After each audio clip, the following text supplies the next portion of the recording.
What's up? This is your girl T. As a black woman in her 30s, I'm constantly trying to figure out life. But the one time of the week where it all seems to come together is on Sundays. Yeah, that's right. When I talk with my girls at brunch over a glass of champagne. I created this podcast to bring good vibes and open dialogue about various topics from mental health, relationships, personal development, the workspace, to the bubbly that happened over the weekend. Sundays are a time for celebration, rest, and reflection. So welcome to Champagne Sunday. Grab a glass, pop a bottle, and get ready to pour it up.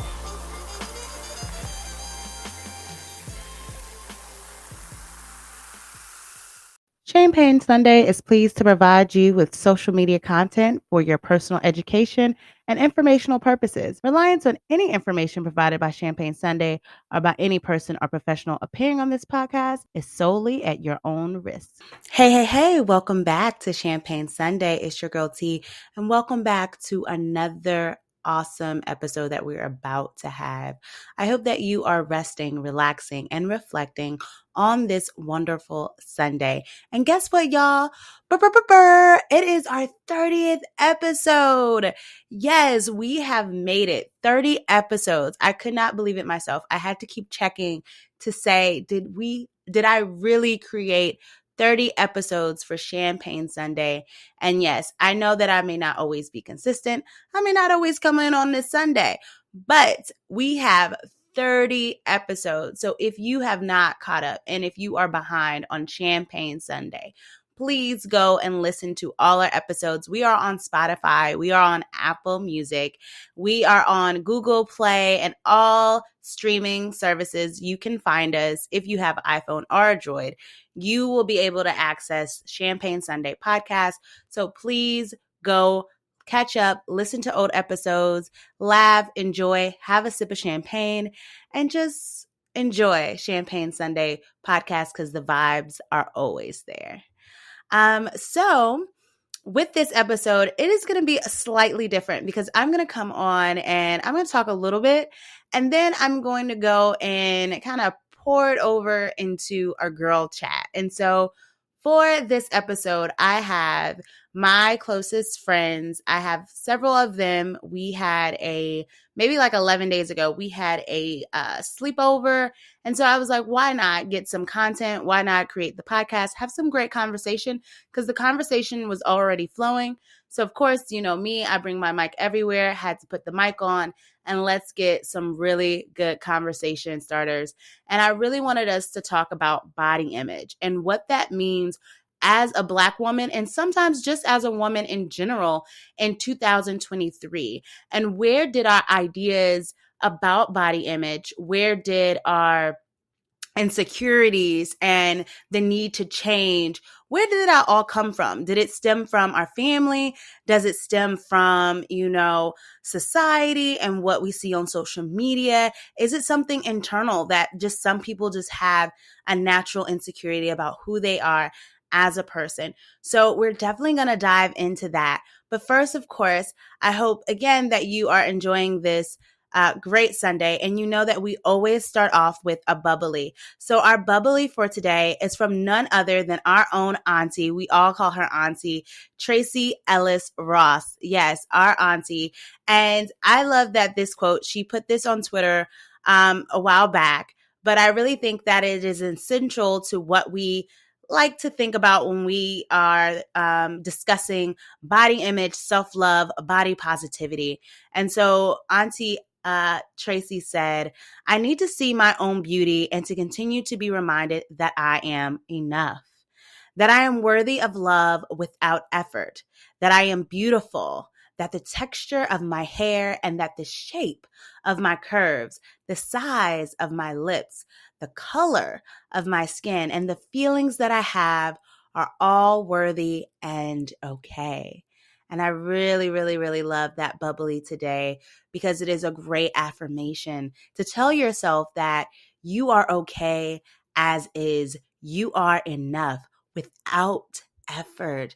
Just being in the presence of who you are and showing up as you are, that you are enough. And I think a lot of times we don't say that to ourselves enough. We like to, of course, get dressed up and put on the great clothes and put on the makeup and the lashes and get our hair done. And all of those things do contribute to feeling good about yourself and having high self-esteem. But there's also something special and magical about looking in the mirror and coming as you are and just looking at yourself and loving yourself for all of the flaws and for all of the beauty within. And as Beyonce says, cozy in my skin, comfortable within. I don't know. I'm bad at lyrics. Let me not make up lyrics. But she does say cozy in my skin. And we need to be cozy and accept who we are and just be comfortable in the skin that we're in. All right. So with that being said, usually, we have our libations and our pour it ups and what we're going to do, but we're going to get all of that into the girl chat. But I first just kind of want to give a premise of what self-image, body image, and what that means in mental health. And then I also kind of want to give you a little bit of my experience with body issues and mental health. So we're going to go into talking a little bit about body image and mental health and what that is. All right. So, the coolest thing though nowadays that my friend, and actually when we had the girl chat, she kind of gave us a definition while we did the girl chat. But I'm going to give it here because it's clearer so you probably can hear. But this crazy thing, like, I don't know if you all are into this all like new AI stuff. And so what she did was go to what we call Chat GPT. And Chat GPT gives you like anything you type in. Like if you want to type in something about an email for work, or you can't find the words to text somebody if they're grieving, if you want to send a validating message, if you have any kind of thing, and something even like this, when you're trying to get a little bit more of what a definition are appropriate, there's so many different things that you can put into Chat GPT, and it can definitely give you some, definitions and just quality information. So here we go on what body image means, right? So body image refers to how we perceive, think, and feel about our bodies. It can have a significant impact on our mental health and overall self-esteem. It's not uncommon for people to struggle with body image concerns, especially in a society that often emphasizes unrealistic beauty standards. These concerns can lead to negative thoughts and feelings, and we always talk about our negative thoughts and feelings. And what happens when you have negative thoughts and feelings? It impacts your behaviors, which can impact our mental health, but because it's impacting our behaviors and what we do. And so again, if you are feeling like you have body image issues, there are different things that you can do to support and challenge. And I think I'm going to get into some of these coping strategies right after I kind of give you my spell on my journey with body image. So if you don't know me, if you don't follow me on social media, I ascribe myself to be a very curvy Black woman. I am definitely on plus size, heavier.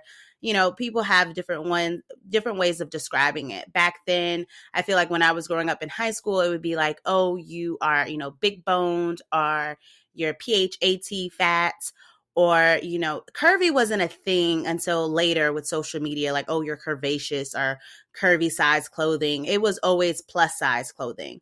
And if you were in the double digits of clothing, whether you passed a 10, so I would say 11, 12, you were considered pretty much plus size. Even though plus size is definitely, it is a spectrum of what people consider to be plus size. There are people who are small on the smaller end, like a size 12, 14, and they would definitely say, I'm plus size, of course.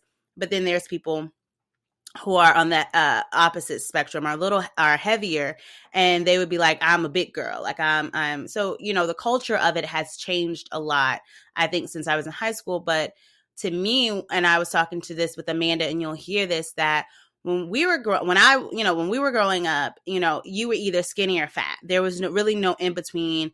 And sometimes the in between sound like people were trying to make you feel better, like again, like you're big bone.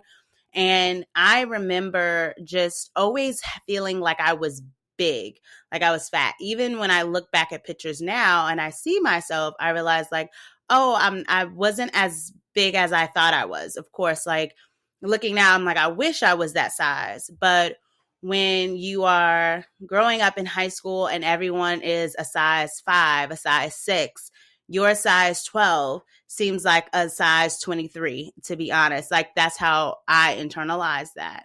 And it would all through like middle school, like even in elementary school, I feel like I was a little taller. I was a little like bigger than most. But when I was young, like when I was small, when I said I was small, when I was smaller in age or younger in age, I was smaller. But I think that my weight definitely changed a lot when I used to spend my summers at my grandparents' house. And food was kind of the pinnacle of being at grandma and papa's house. Like that was the thing. Like food was a big tradition. It was something that you didn't, the relationship with food was built, not necessarily you eat when you're hungry, but you eat as a way of communicating, socializing, you eat as a way of tasting, you eat as a way of like a hobby or like, of something to do. Like if you're not, you can always eat. Eating was just a always thing. And it was also overeating a lot, like overeating, when you eat breakfast in the morning, instead of just having a pancake and a sausage, it would be like, we're having 2 to 3 pancakes and we're having like 4 to 5 sausage links. And we're eating that constantly, like every morning. Like I want the pancakes and the sausage links. That was the one thing I remember I always really liked as a kid. And so you're eating that all the time. But there's also, like, I remember the idea because, genetics is real. And so I was talking with another close friend on a different occasion about how, our workout routines and health journey has just always been forever. And I was asking her, do you feel like we will always be on this journey? And she was saying that a lot of times a lot of times that may depend on what your mom or your aunts went through, like thinking about their journeys with health. And she said that her mom always was in a space of trying to lose weight, trying to maintain her health. And, she would take a lot of different measures and a lot of things wouldn't work. And so we were talking about that. And I was like, I do remember my mom also going on fad diets, like the soup diet, where you eat primarily soup and you have like a steak one day and a potato the next. But I do remember her doing those things and cutting calories and walking all the time. And walking was a thing. And it was always about losing weight and your figure and what you look like.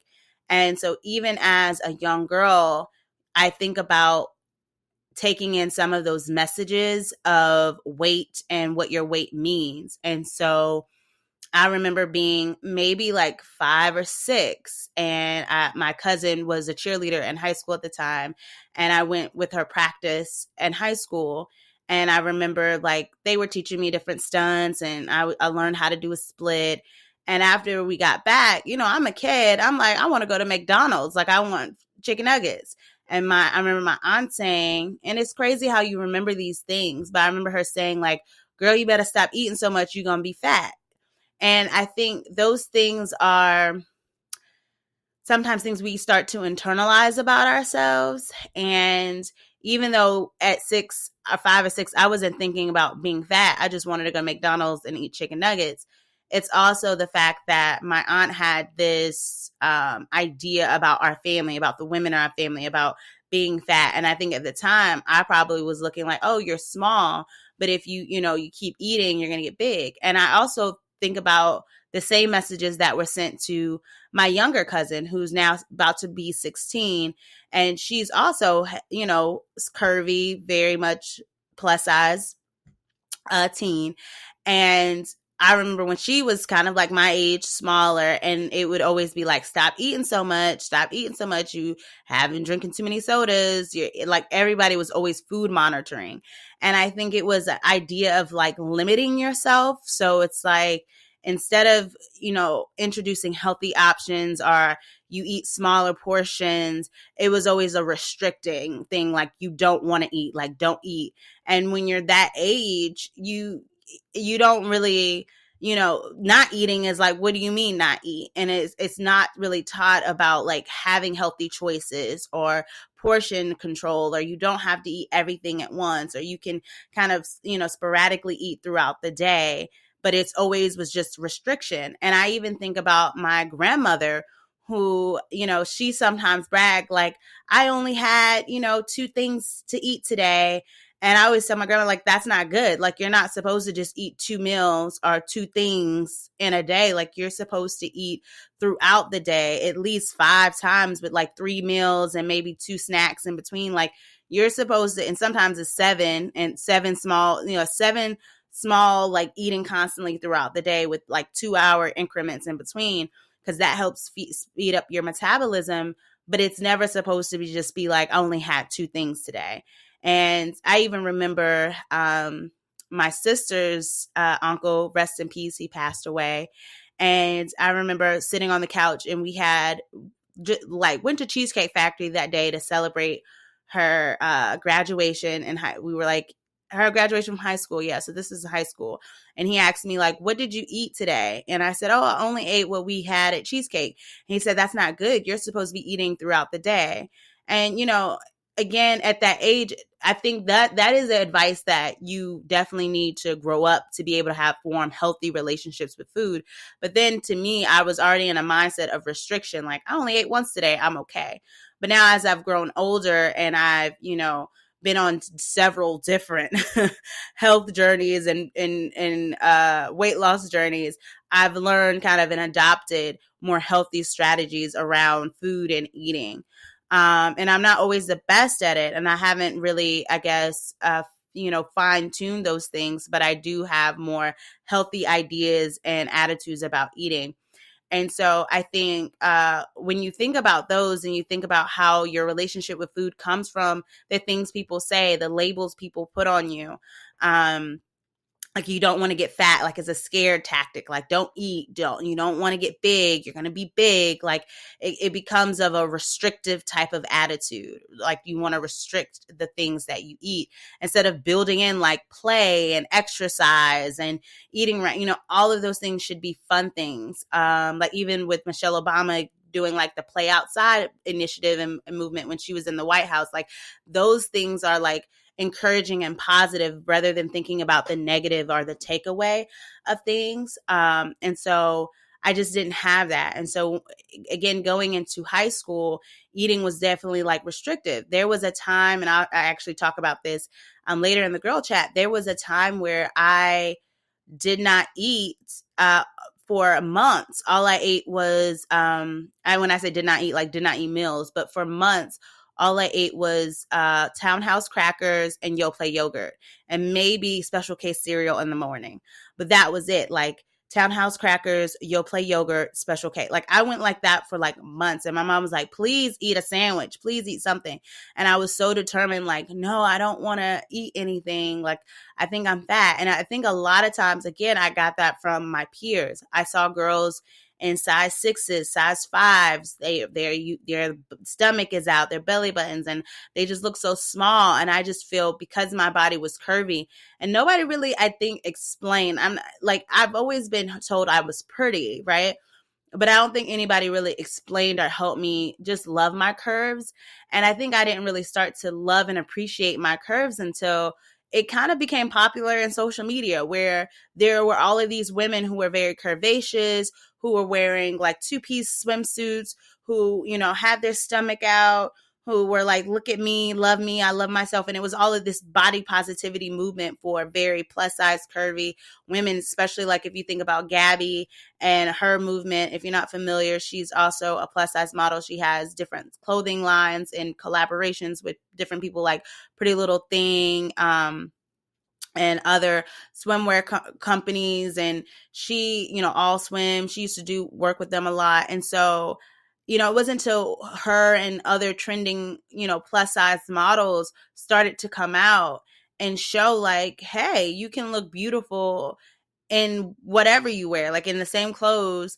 And then I think companies picked on, and now they started making more, bigger sizes, like two, a 1X, a 2X, a 3X, because at one point you had to go to like Lane Bryant to get those clothes, the plus size clothes. If you were of a heavier set woman, like you would have to go to Lane Bryant to get clothes. You couldn't just go to your regular, Victoria's Secret, or you couldn't just go to a regular store and find your size, because it was hard. And if you did, it was like maybe it stopped at 16 or 18. You had to go to like a specialty store to get clothes that fit and that were maybe fashionable, right? Because a lot of times there would be larger clothes, but they were ugly. They weren't cute. They weren't fashionable. It was kind of like you look like a bag of potatoes. So it was like trying to figure out, that movement, I think, really helped people to be more accepting of their bodies and more comfortable with wearing different types of things, right? And so I think even when I was younger, I remember when we're thinking about clothing, that there was this thing, I don't know if anybody remember, called Limited Too. It was a girls' clothing store, and they used to bring out like catalogs and magazines. This is back when like this is very 90s, when JCPenney's used to have a catalog, and Limited Too had a catalog, and they would give a catalog like every summer, every spring, every fall. Like you would get a catalog of clothes to pick out from Limited Too, and you had to fill out the little thing to order your clothes and you had to mail it to them, and then they ship your clothes.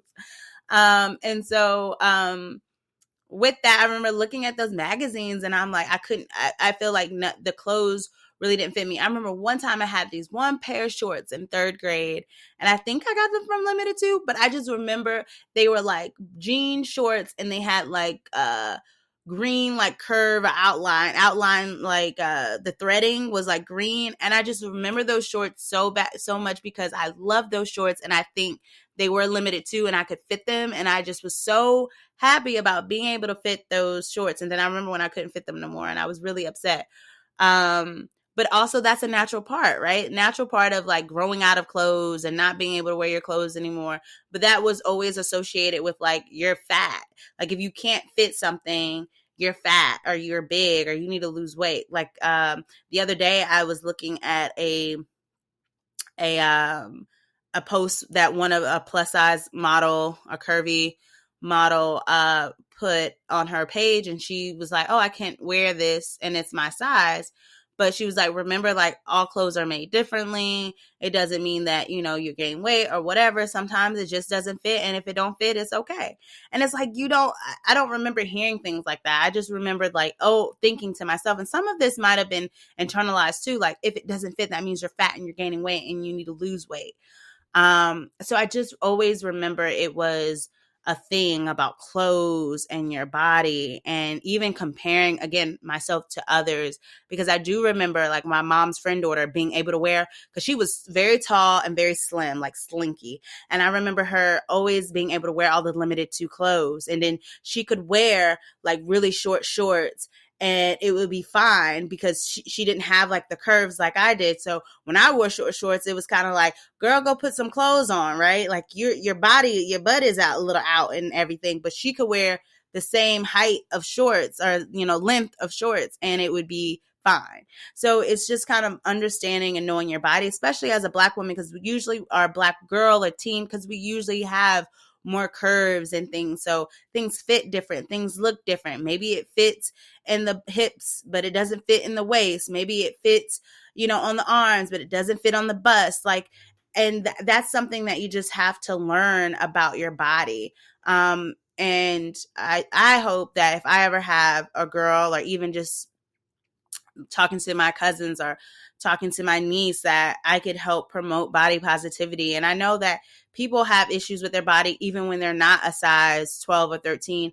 People have body issues, especially now when you're skinnier, because now it's all about curves, right? So now it's about curves. So people who are skinny might be having complexes too about, I look too skinny, I don't have a butt, I don't have breasts. So how do I get those things? What should I do surgery? And so it's definitely going back to Auntie Tracy's quote, you have to really love yourself without effort, without who you are as a person, just coming through, you really have to just love yourself in that. Because, there is always going to be something that you may not like or a flaw. And so I feel like that's just kind of like my take on it. And I think what really probably like pushed the scale for me is also just like the comparison, and just back then we didn't really have social media, but it was also about like what your friends think and what peers think. I remember getting on the bus one day, and so I really loved Raven Simone, and Raven Simone even like recently put out a statement that when she was younger and working on that, so Raven, that she got two breast reductions and a tummy tuck, I think before the age of 18, right? Now, when we think about body positivity and representation, I said nowadays we have more of it in social media, which I think has helped shape my view and idea of my body in a more positive light. But when I was growing up, we didn't really have that many like body positive like images and representations. I think one may have been Queen Latifah for a lot of women because she was more of a curvy type and taller. I think another for me around my age range was Raven Simone. And so it was interesting that Raven actually had two breast reductions and a tummy tuck at that such an early age, when I was really looking to her. And I'm going to get back to the bus thing, but I was looking to her as like, that's who I want to look like, that she to me was my curvy plus size, love yourself representation. And I saw me in her, and I loved that. And she was on Disney and happy and like looking like she really loved herself and just being herself. So on That's So Raven, if you remember, she always used to have these matching like denim sets, right? She would have the denim pants, and she would have like a jacket to match, and it would be like different colors. Sometimes it would be like different denim shades, or like it would be like a little airbrush, or sometimes it would just be like she just had these denim sets, right? That was a thing. And so I ended up getting a denim set. So I remember it wasn't like airbrush, but it was kind of like it's hard to describe. It was denim, right? But denim can be different colors, right? So it was a dark blue denim, but then it had like an ombre type of, just a tad of ombre, of like a burgundy ombre. So it was denim, but it kind of had an ombre to it. So it kind of looked like blue denim, but then if you turn a certain way, you could see kind of the burgundy would come out, and it had a matching set. I loved it. It was awesome, right? And I don't know why this happened, but I remember I was so excited about how I looked. I thought I looked fly for school. I got on the bus, and I remember walking towards the back of the bus, and someone was like, "What size is that? Like, what size is that?" And I don't know, and I cannot be making this up because I still remember this, but I was like, why are they asking me like what size are my clothes, right? And so I remember someone, they being like, what size is that? What size? And I don't know if it's like what size is so I can have it, or what size is it like it looked too tight on me. Like, I don't know. But that kind of always played in my psyche. And then also too, I had friends like when we were getting, dressed in the locker room, it would be like, what size jeans you wear? I wear size da-da-da. And I would be embarrassed to say what size jeans I wear, even though now looking back, it was like, girl, you're fine. Because a lot of times I did have like a smaller stomach. I didn't have like a pouch or anything when I was in high school. I had a smaller stomach. When I was in high school, I look how now women are celebrated. Like when I was in high school, looking back, I had a flat stomach, curves, a little bit of butt forming, and I was small chested and small at the top. That is pretty much what the typical, and I mean like small chested, like maybe a B or C cup, but like not too much bust, right? So I was pretty much what I feel like women seek to look like now. That's how I looked in my teens and my early 20s. And I hated it. I was always trying to get rid of my curves. I just even remember like when my butt started to get big, and I remember people like, "Ooh, girl, your butt is getting big," or my friends like, "Ooh, your butt is getting big." Like that was a thing, and it wasn't never like, "Oh my God, your butt is getting big," but it was like, "Ooh, your butt is getting big," and it's like more self-conscious shit to like unpack and load, because now people are saying my butt is looking big, and then I think even with like my curves, it was, it was always something I feel like in high school that I just didn't like. And then my mom would always be like, you look fine, you look great, you don't need to lose weight, your stomach is flat, like you look great. But then this is where it comes, where now that you have all of these years of internalized of your fat, it's hard to break down when someone tell you, oh, you look beautiful, or oh, you look good, you don't feel it. You don't think you look that way. And even my cousin, who has been through a journey and lost so much weight, like she's been through a great weight loss journey, she even says her biggest fear is that she'll gain her weight back, and that sometimes she looks at herself and still feels like fat. And I feel like sometimes that's body dysmorphia, right? And when we think about body dysmorphia, that is definitely a mental health disability when we think about body dysmorphia and what that means. And it can be found in the DSM. But body dysmorphia is a disorder, also known as BDD, is definitely a mental health condition where a person becomes preoccupied with perceived flaws or defects in their appearance, even if these flaws are minor or non-existent. It can cause significant distress and impact daily functioning. So they're always thinking that something is wrong, even when they correct it. And these can lead to other disorders like anorexia, or also other eating disorders, and things where people are starving themselves, or bulimia, where they're eating and then vomiting. These body image and body and those things can, body image and low self-esteem can lead to more serious disorders like body dysmorphia, anorexia, bulimia, where you're struggling with your body. And so, it's good to start to love yourself, right? And we're going to go ahead and get into those coping strategies that I was going to talk about. And then we're going to go into the girl chat. But I also think that it's important to talk about, also, I said that I think representation for me started with Raven Simone, which it did. I think that I also said I started to love myself more when I saw social media, but I actually missed out a phase. So after high school, going into college, I think that also helped as well. My mom always told me that when you go to college, that some of that baby fat and weight will kind of drop. But the funny thing is, I feel like I never really was really fat, and I just always thought I was. And so when I went into college, I think it helped not only because I had I met a great friend, Kayla. And to me, Kayla was, when I met Kayla, the shit. Like, I looked at Kayla and was like, that's who I want to be. And everything I loved about her, she's a cheerleader. She's very outgoing. She's very pretty. She has long hair. She has these like eyes. She's just, again, very outgoing, smart, like has a lot of friends. Again, I'm like, yes, that's who I would want to be around, because I like the energy that she brings. And also very stylish and fashionable, right? And so going through her clothes and looking at the things that she likes, we realize we have a lot in common. We like similar things. And so I realized like I could wear some of her clothes. Like, I could not wear her jeans because, again, I'm very curvy. I have like hips. So her jeans wouldn't fit me, but I could wear like her dresses. We could share shoes. We also shared tops, and so sweaters or whatever. And so even realizing like, oh, maybe I'm not as big as I think I am, because I look at her as like, that's the size, that's what I want to be. And then, but yet I can fit some of her clothes. So it started to tweak a little bit, like, maybe you're not as big as you think you are, Teneisha.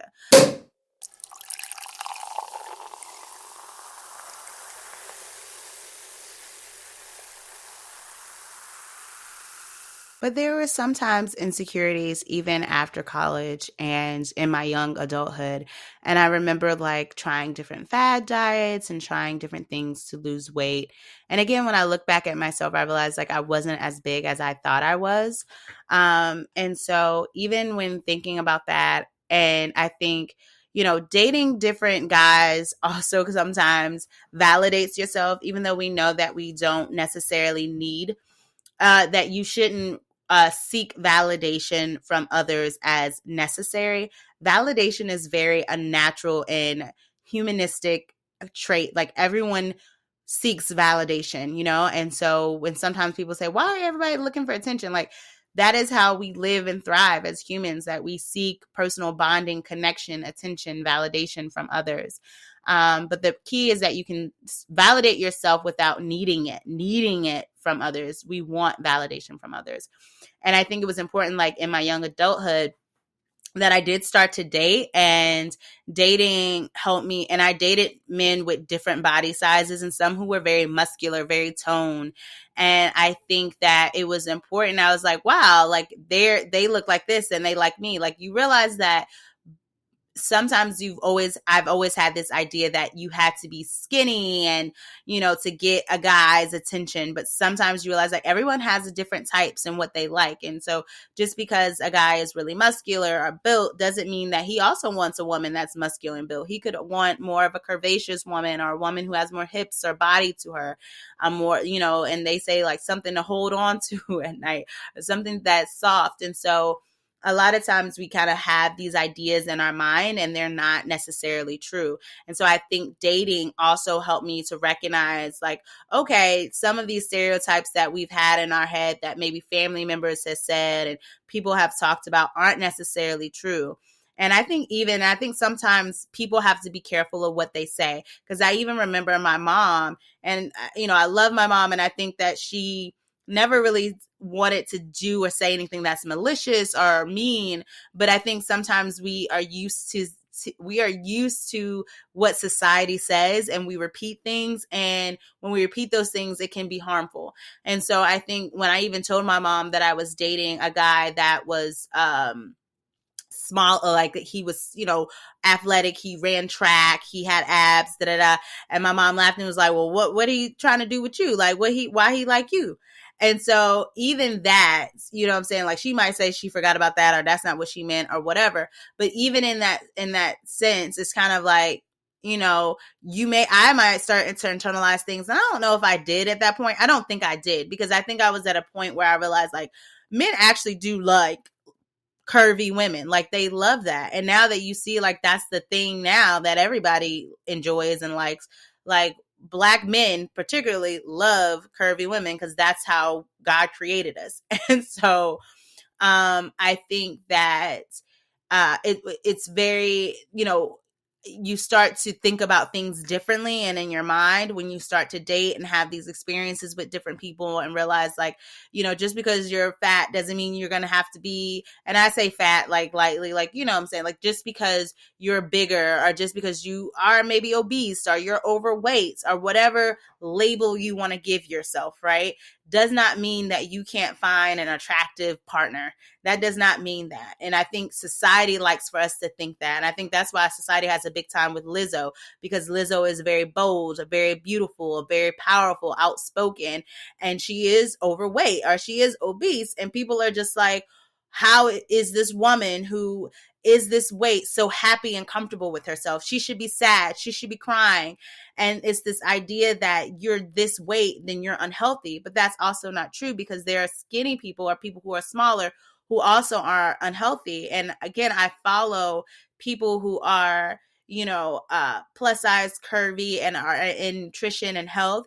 And they talk about like, there are people who are smaller than me, but I bet I could outrun them. I bet I could outlift them. I bet I can do things in the physical better than them, because weight doesn't determine that. Weight doesn't determine your endurance level and the power that you have when you engage in physical activity.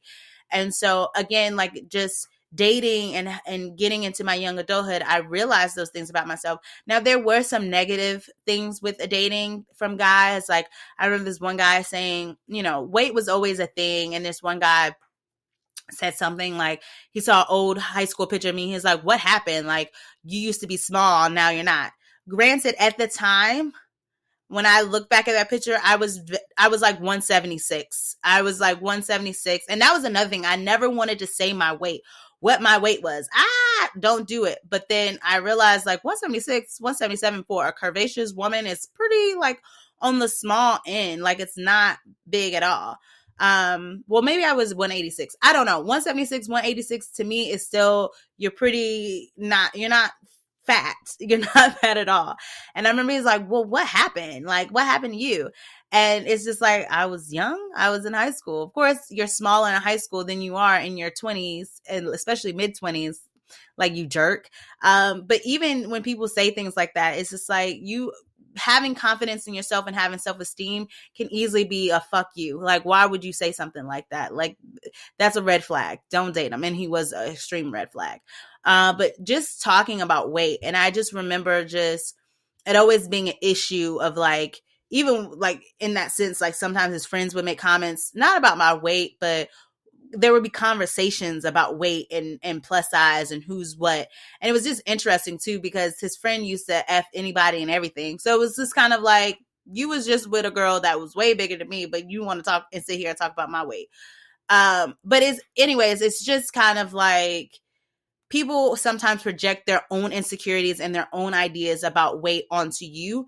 But I feel that if you are a strong individual and love who you are and have those things that Tracy was talking about in that bubbly, then it's easy to, to separate and not internalize a lot of the bullshit that people will say about weight and body.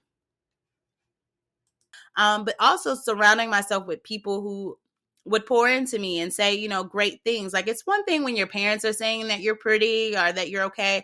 But I also remember friends like my friend Trey. And I remember he called me one day and he was like, oh, so-and-so likes you. And I remember thinking like, why? Why do they like me?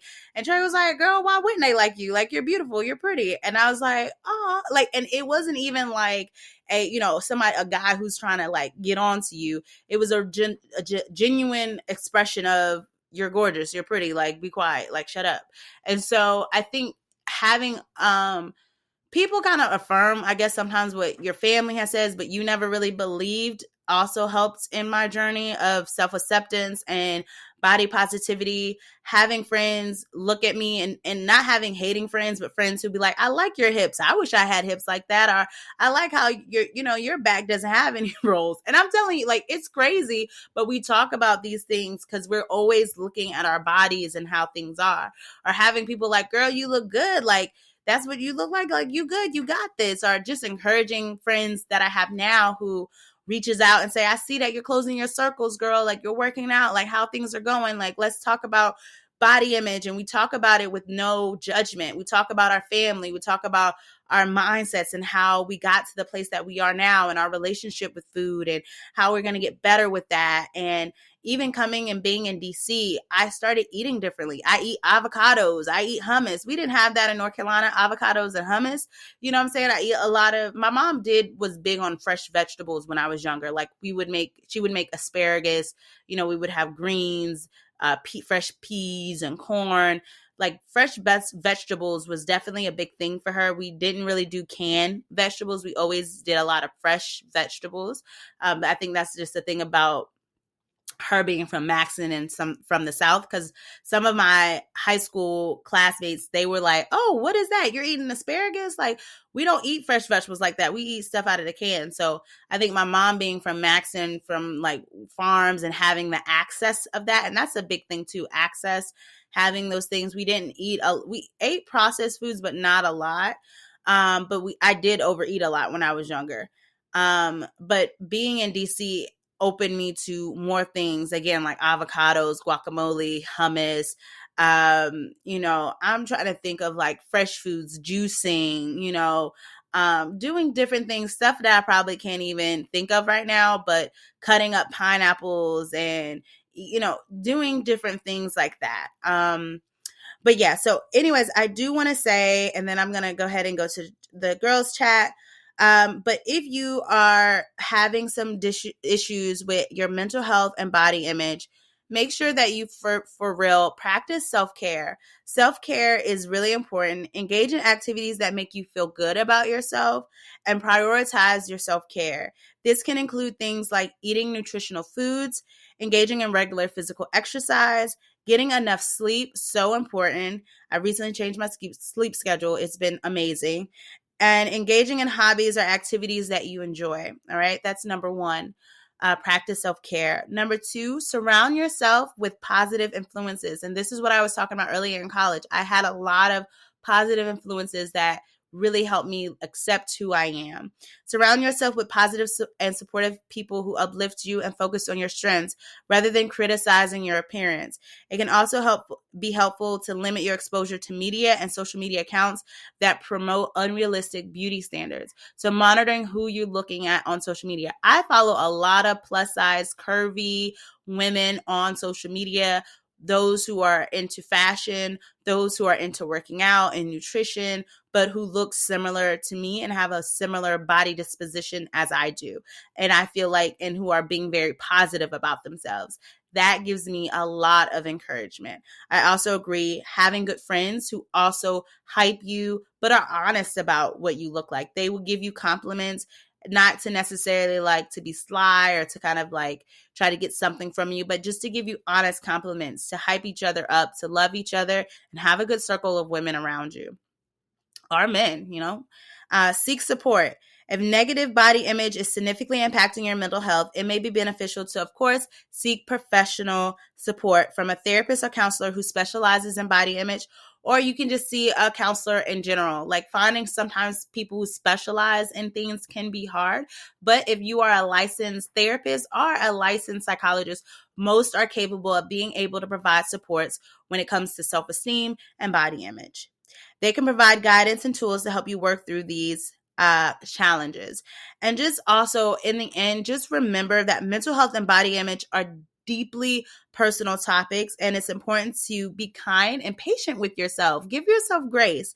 And as you navigate these issues, you deserve to feel confident and comfortable in your own skin. And so make sure that you always try to do that for yourself. Comfortable in my skin, comfortable with who I am, comfortable in my skin, cozy. Comfortable in my skin, feet up above your sins. I love myself, goddamn, cozy. Oh, I don't know how I did on that. I'm not like the best Beyonce fan, but I do love those lyrics. All right. So now we're going to go ahead and get into the girl chat. I hope you enjoy it. And thank you so much for listening to Champagne Sunday. So let's go ahead and let's get into it.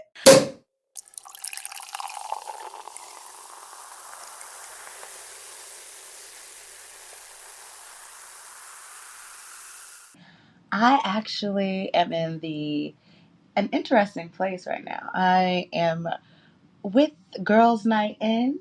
I have a few guests with me, and you might be familiar because they have all been here before. So nobody should act shy. Nobody should act shy. So who would like to introduce themselves first? Who is here tonight? I'll go first. Okay. Hi. Oh, you are honored. Like, you at this point, you are almost a co-host because this is like your third podcast. Go ahead. Thank you. Mm-hmm. Shakira Jarvis. All right. Yeah, I was talking like low, but you might have to project a little bit. Okay. So, hi, I'm Shakira, the S and the Ants, and I think that's all we'll do for my intro for now. That's cool. That's all we need. We have the Ants in the building. Where is the A? Hey, y'all. I'm Amanda, the A. Hey, Amanda. Then we have the N. This is No, the N of the Ants. Okay, Noelita. And then we have me. I'm T. I think about my own experience with body image. Amanda and I had a really good conversation earlier about body image. I think it was a very natural conversation. I'm not even sure how it started, to be honest. I don't know what we were talking about. I don't remember how we started talking about it, but I think it was a good conversation just about a lot. We started off talking about microaggressors, and so like, where does the idea of feeling like you don't like your body or like you need to change your body, where does that come from? And I think a lot of times it starts at home when you're younger. And I think the big thing is like when you come home from like school, from college, you usually hear little things like, oh, you look like you gained weight, you getting a little heavy, I see you, or if even if it's positive, it might be, oh, you losing weight. It's always focused on weight, like you're losing weight. What were some other ones we had thought about? It's like you're losing weight, you look a little heavy, look like you've been eating good. It's just like little microaggressors or little things that people can say that would make you start to think about your weight. Right, and just focus on, your appearance, because then you always are nervous too when you're going home from college or something. Like, oh, what are they going to say? How are they going to assume things or doing? Freshman 15. Oh, yeah, that was a big thing. Freshman 15. Yeah, so always thinking about how much weight if you're gonna lose, if you're gonna gain weight. I think there's something to be said for, there's always something to say about your body.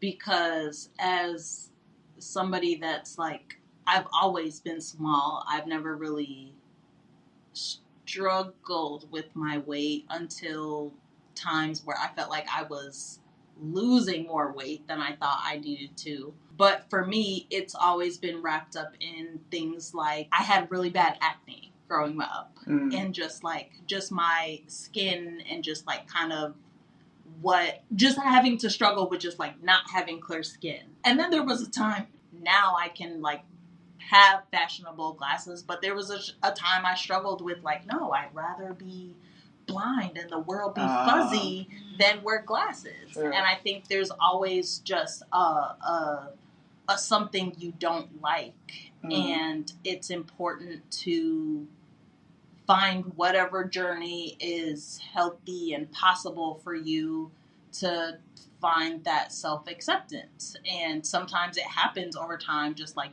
like your mom was just kind of telling you, like, yeah, things will fall into place as you get older, but you might not always feel that, or that might not always be your journey. And just understanding that whatever your journey to self-acceptance is okay. I do think, though, there is, like, as we're talking about things like Ozempic and BBLs, just sure. I think there's a duality in just, like, you have to do what feels comfortable and available for you, but also recognizing that on a population and kind of societal platform, just what do these things mean for body image and health in a long term, is something that is still being explored, and I think there should be a healthy respect that just comes with people that choose to undergo those things, but also recognizing that those things can be very dangerous. Yeah. Yeah, that's true. I like how you talked about, like, sometimes it's not just weight that you're insecure about with your body image. It can be things like wearing glasses or what your skin looks like. You know, sometimes people are, like, using colorism, like color and, like, bleaching their skin, and they don't feel comfortable with their skin tone. I think when we think about body image, sometimes I naturally always go to weight, but I think that's because that's my kind of thing. Like, I've always been focused on my weight. But there are also other things that people may want to change about themselves that doesn't necessarily have to do anything with their weight that they may feel self-conscious about. And I think earlier I saw something about changing yourself. Like, if you change, like you said, drastic measures, like people go through different things and they're not necessarily knowledgeable about the effects of those things and they're not looking into it. But I think it said just because you want to change yourself doesn't mean you don't have confidence. Mm-hmm. But I'm like, is that true? Like if you want to change it, does that mean that you're confident about it, but you want to change it? Like, how do that exist together? Because it seems like it conflicts, in my opinion.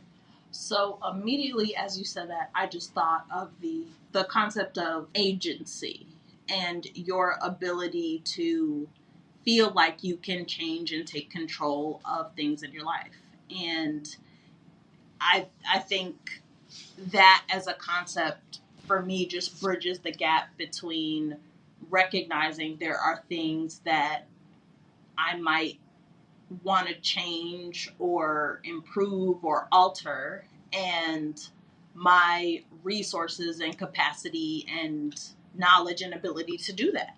And I think that is at best and at objectively just what people exercise when they undergo self-alteration, just your ability and your agency to do those things. And I think, and I don't know cleanly how to connect them, but just when it comes to self-actualization and just your ability to see a vision of yourself and see a version of yourself that you would like to see, and your ability to get there, that is an important concept and thing for a lot of people to undergo. Your ability to get from point A to point B and do it successfully, or do it, or just do it. With what we have as a society and culture today, you have the right and the autonomy to seek and alter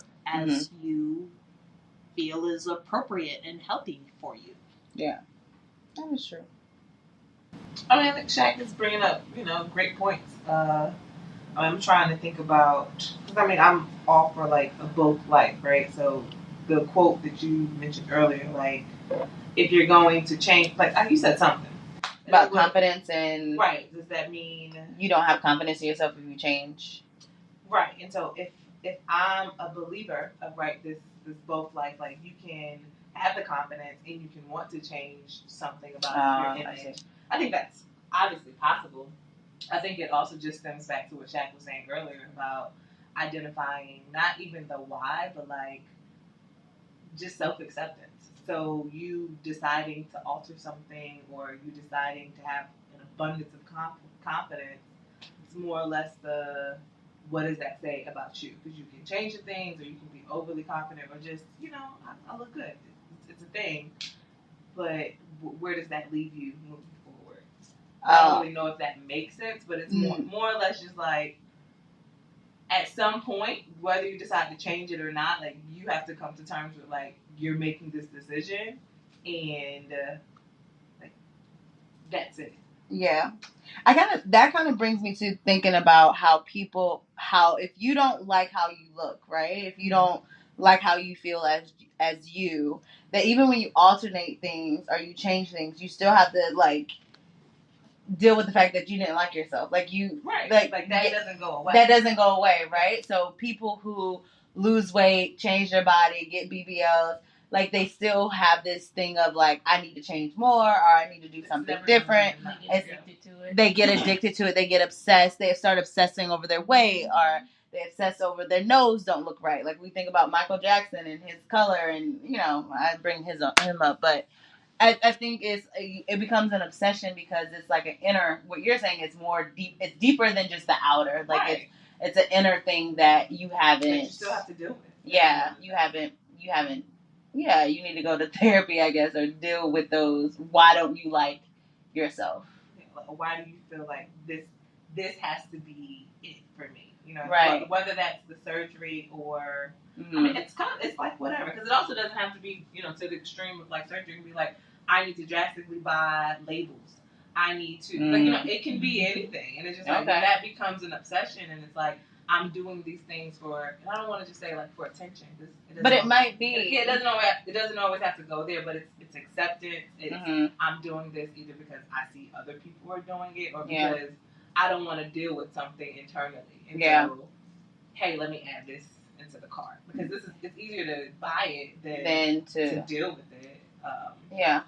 And I do think there's also something to be said for there can sometimes be a loud minority of people that we see at the extremes, but there can really down loud minority. What are you of just when you see people that are what we would consider to be excessive in their body alteration or their journey to just whatever their self-acceptance is. It seems to be very wrapped up in physical appearance or just physical alteration. Mm-hmm. But I think there's also something to be said for, I'll say, alternatively, a moderate majority of people that are doing kind of just the healthy iteration of, I think before we were talking earlier on just like, one of the things I am more comfortable with is after my children, a breast augmentation. That children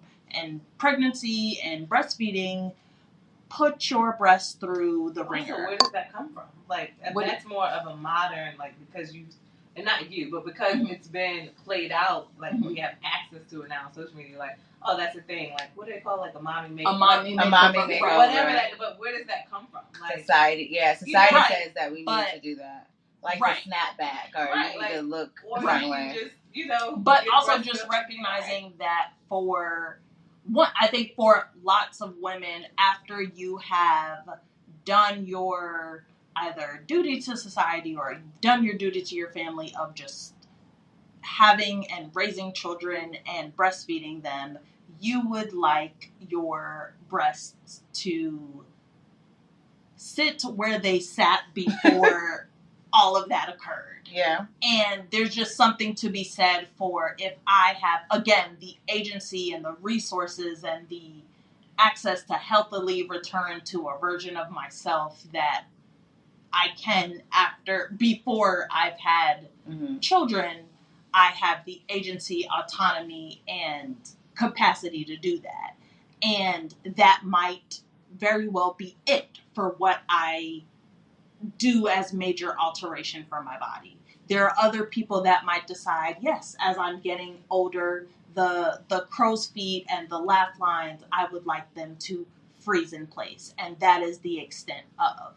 And I think there's something to be said for there are people that engage in just kind of, I think, a moderate version of just what we understand to be just excessive or just really intense body alteration. And it comes with, I think, some of the things you said of just I'm in therapy or I'm processing just how my body's changing and how my body's aging. And I would like, again, my breasts to sit where they sat before children did what they did to them. And I think there's a duality in that. I think we can sometimes very much see in media in just like a very extreme version of that, but there's also a more silent majority of people and a consideration for, I want to return to self, I want to fix a thing, I just want to do that, and I can do that healthily and still maintain my confidence and sense of self and not tip into just that over consumption of what I think is youth or beauty or whatever it is. I see that. I guess it's all about like perception, right? Like, I mean, because I guess to Noelita's point of, isn't it still like society saying that's what you need, or like it can just be something like, or accepting that this is your new body. Yeah. Like, being like, this is a part, and I'm obviously not a mother. But it's just one of those, again, there's always going to be something. And so instead of focusing on whether it's the makeover piece or like, I want to go back to how I was, what I was, well, now you're this, or like now you're this, like now we're here. So you continue life. And like, you figure out some other ways. And I mean, if that's what you want to do, you have, hey, and I think, do what you need to do. But I think now that it's like we've been inundated with, this is a thing, like so now people like it's like, oh, that's just expected, or not, because I mean, and I think there's and ultimately the reality is that people end in some version of people never do like augment. And there are people that do, and there's a spectrum of, again, just capacity and resources and just will and interest in doing it, and how you come to acceptance, if you come to acceptance, is a different culmination of processing and again, just either accepting or having the capacity to change it, or a mixture of both. I think it ties back to like knowing your why. Like, why are you doing this? Yeah. Like, what's the point? Yeah. I mean, I think, and that can be hard for a lot of people, myself included. Like, it's just a hard thing in terms of like, this is your body, and like, you know what I mean? Like, you only get one of them. True. And or if you want to change stuff up. Appreciative and grateful and having gratitude for what you have, and switching the mindset from what you don't have, what I really wish I did have, because we see it all the time in social media and different things. And like you said, I experienced that too. I think we all experience body image is very much a common thing where we may all experience like I want my body to look different. And you said it depends on where it comes from. And I always go back to childhood and just thinking about what people say and different things that they make you start to feel conscious about your body, how you look. Even if someone is putting on positive labels, like you look pretty. Like even I had a client who's like, all throughout my life, I'm pretty, I'm skinny, I look good. So if someone is always giving you that, you feel like you have to maintain. If you gain a certain amount of weight, then am I not pretty no more? Like, what does that mean? And so just being careful of the labels that you give. It doesn't always have to be negative, oh, you're fat or this, but it can even be the positive labels, but consistently being fed that. It's like, oh, I have to maintain this. If I deviate from how I look, then it's a mental breakdown of like, who am I now, you know? And then I think shameless plug for an opportunity for introspection with a licensed professional or just in a therapy space. Whole podcast, you shout out. Oh my! Because I think there's that, yes, that there you can be fed a lot of information and messages externally, but without an opportunity to reflect on how that has impacted your internal and what your internal actually is. Right. The only thing you're reacting to is what you're externally receiving. And I think that can sometimes be the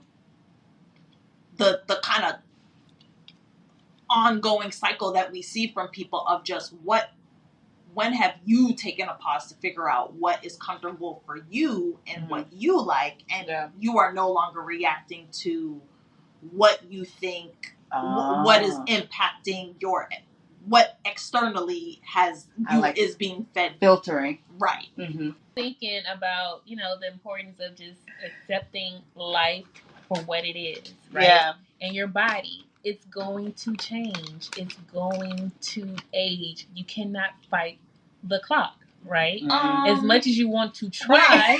Jack said, wait a minute, I can't. Hold on. As much as you want to try, you cannot fight it, right? Now, you can maintain, right? Healthy diet, exercise, etc.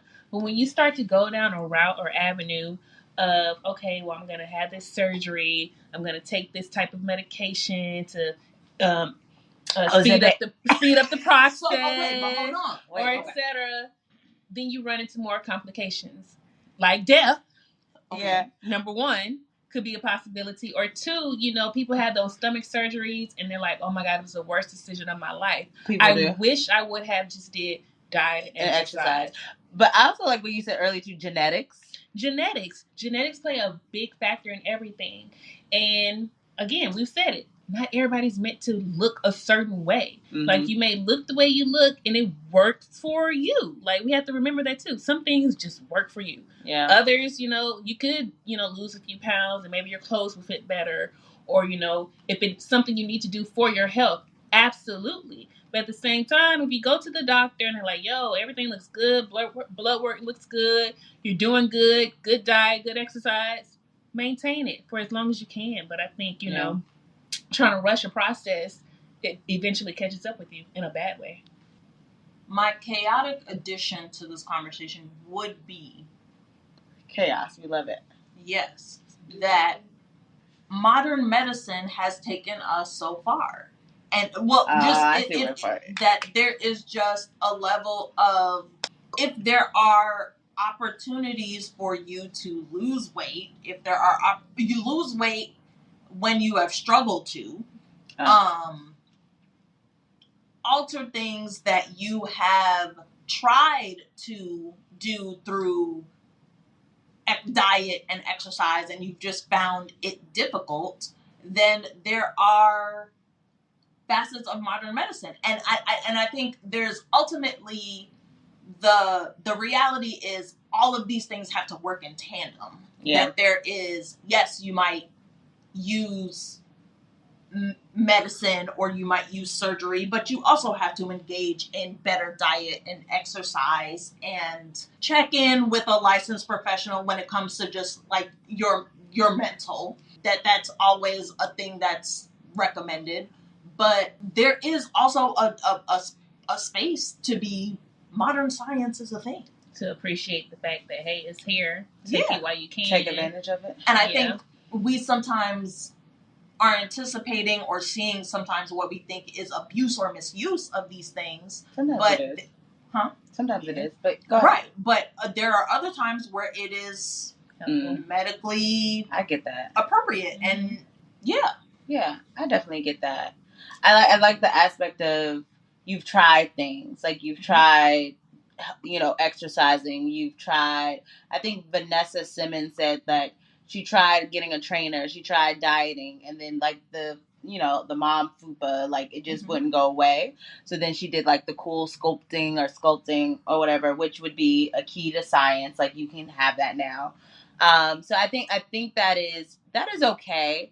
But it all goes back, I feel like, to why are you doing these things? Like, if you feel like, okay, I'm doing this because I've tried everything else and nothing's working, so that's why I'm doing it, then I think that's healthy. That's a healthy reasoning versus, I see all of these people like, SZA, and I looked at, like, we're looking at SZA on TV, and I'm like, damn, my body looks good.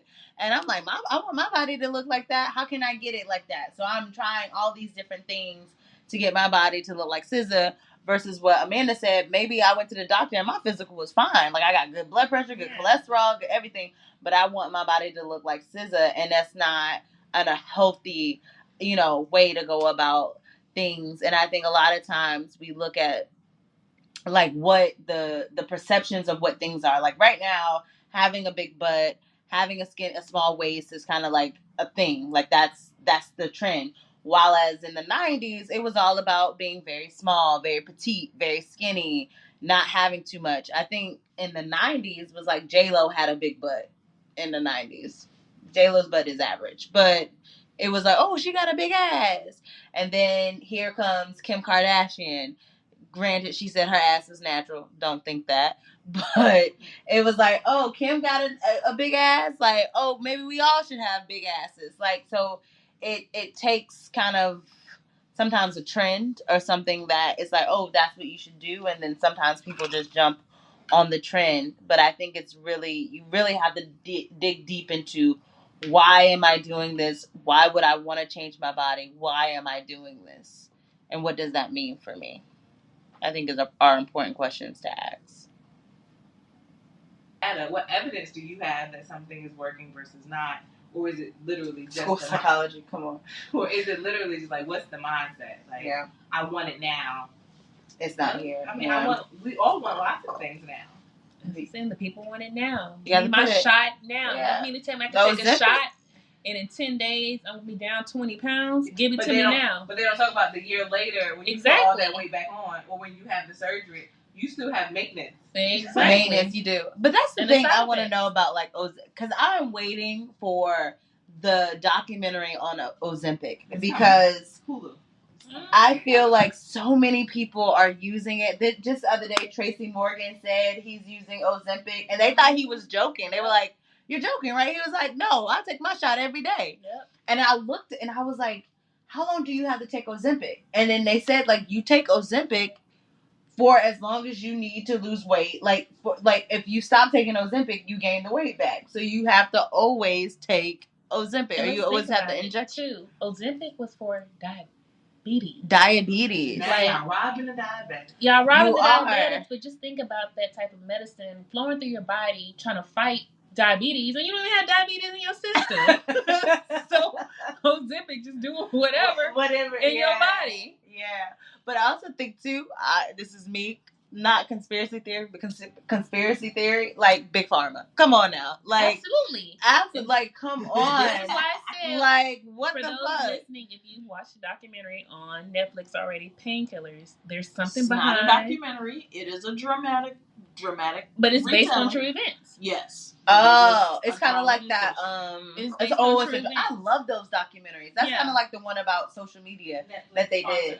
Yeah. So on Netflix. There's always a catch to everything. That is why, me personally speaking for myself, in the body that I'm in right now. Mm-hmm. Come on, body. In the body that I'm in right now. If there's something that I do not like, I am willing and ready to work on it in the most healthy way possible. Yeah. Diet and exercise. Yeah. Would I take a shot right now?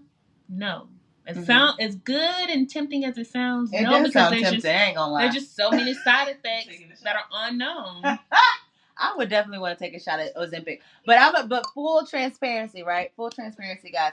I have been on something similar to Ozempic where I've taken a diet, like a pill that speeds up your metabolism and it helps you lose weight.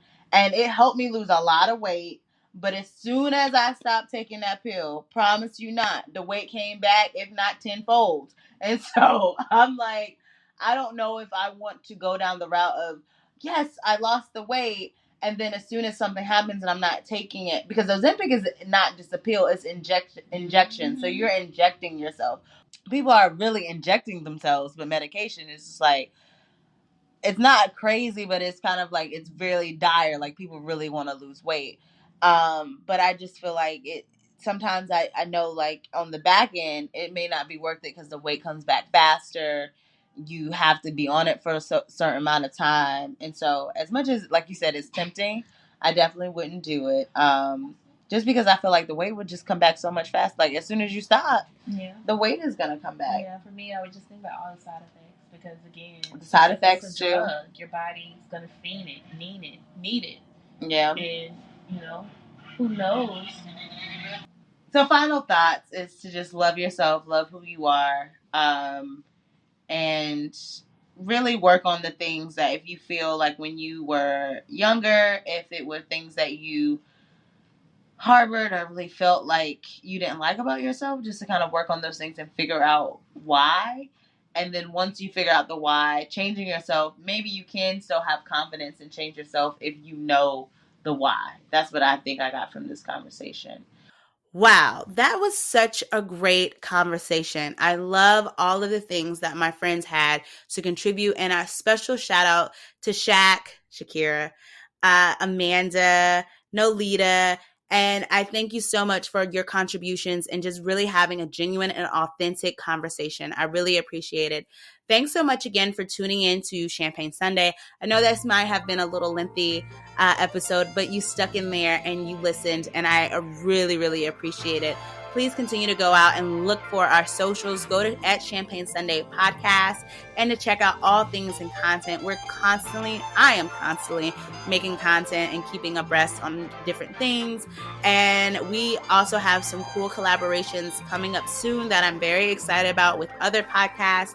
So just continue to keep in check. And I hope that you have a wonderful Sunday. Continue to reflect.